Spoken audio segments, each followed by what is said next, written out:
جنایتکاران و دشمنان الله در این سرزمین بود. اما امسال وقتی میگیم تجلیل الشهدا، یعنی آرزوی شهدا برآورده شده است، آرمان شهدا برآورده شده است و قیام خونین 24 هوت 1357 هیچگاه فراموش نخواهد شد.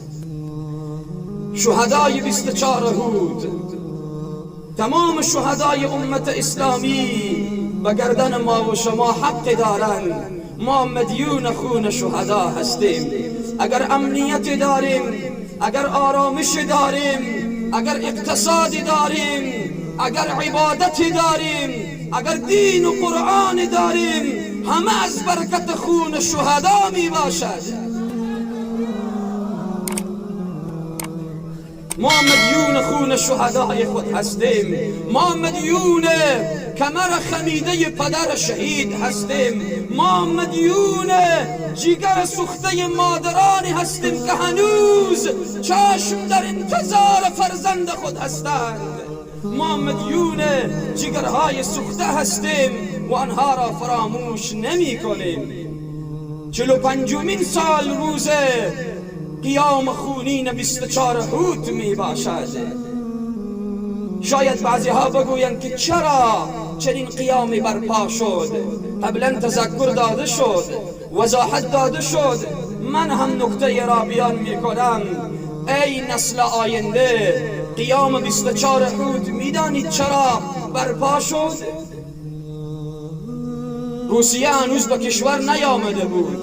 تاریخ هرات را جوانان و نوجوانان باید مطالعه کنند.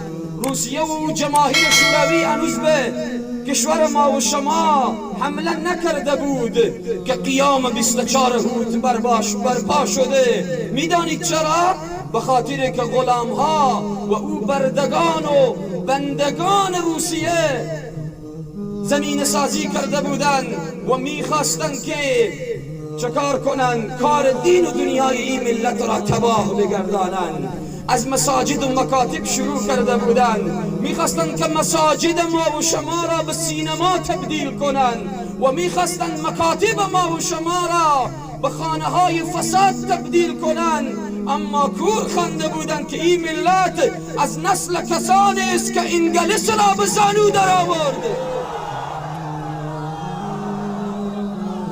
کور خانده بودند که اولادهای او نسلی که بریتانیای کبیر را شکست داد هنوز زنده هستند.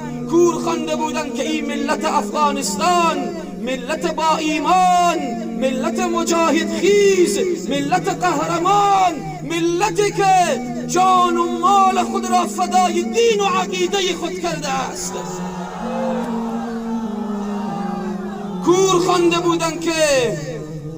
خانده بودند دشمنان اسلام خانده بودند اما کور خانده بودند. نقشه ریختانده بودند اما اشتباه ریختانده بودند. ندانسته بودند که این ملت ظلم و ستم را نمیپذیرد. این ملت بیبندوباری را نمیپذیرد. این ملت فساد را نمیپذیرد، چون عهد و پیمان این ملت با الله می باشد.